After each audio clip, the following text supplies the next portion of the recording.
This is the overlap that I was talking about with advertising and TV production. In advertising, you got 3 seconds. Okay. Because I'm like, especially right now, attention is currency. So when you're on... Attention is currency. Wow. Come on. Okay. When you're on social media, right, you are scrolling 100 different pieces of content within 3 minutes, right? Easy. So same thing like watching TV and you're changing the channel over and over and over.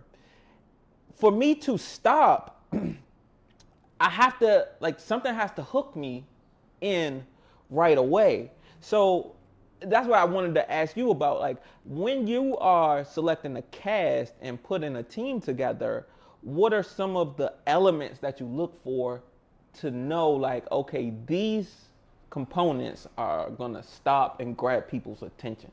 So it's always starts with relatability, right? So if I take Kev for a second, like I said, Kev on stage has almost 2 million followers on just Instagram alone, right? He's a very recognizable face.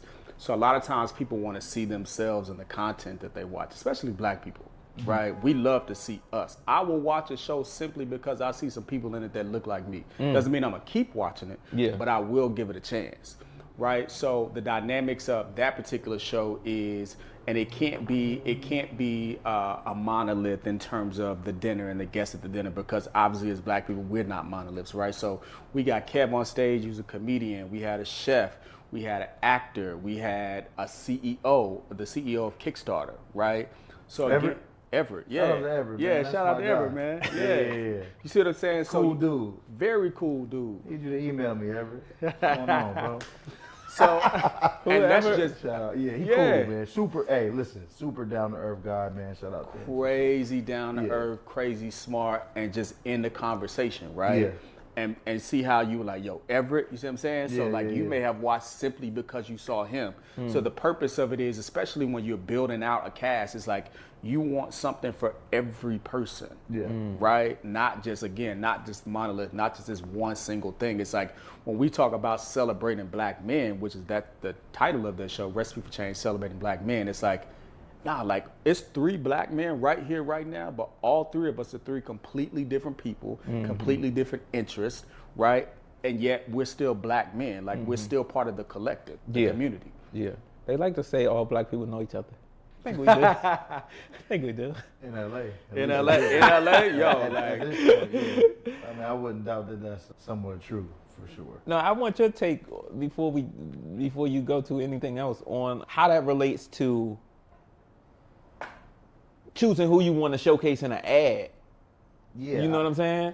I mean, I think it's different for different people, right? So I think for a lot of the small businesses out there, like, that we're trying to educate, right? Like that's a big part of our audience.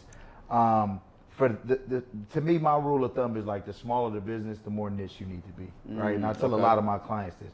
Niches make riches, especially when you talk about ads and content for like e-commerce businesses. Or Wait, my bad. Niches make riches. Yes, niches I make love riches. I love that. You can stumble on that word. It can sound like right. You can switch a word or a concept. Right. A whole different thing. I thought you were about to say the way it sounds. I know. It can go a lot of different ways. Niches, I didn't mean to cut you off, but I had to come back to that real quick. You can say whatever. Riches get bitches. Listen, so that's your next show. Next hit show. Riches get bitches. The thing is, like, and I spend a lot of time telling clients this because they'll experience some growth. And a part of growth and expansion is like growing into different markets, right? Or making different products for different markets. But you shouldn't do that until you've mastered your core audience and core demographic. Even me, myself, I've gone through that with businesses I ran where it's like, I try to expand into something before I master something else. Okay. So when it comes to like everything that represents your brand from an advertising or like content standpoint, it should be reflective of whoever your core demographic is.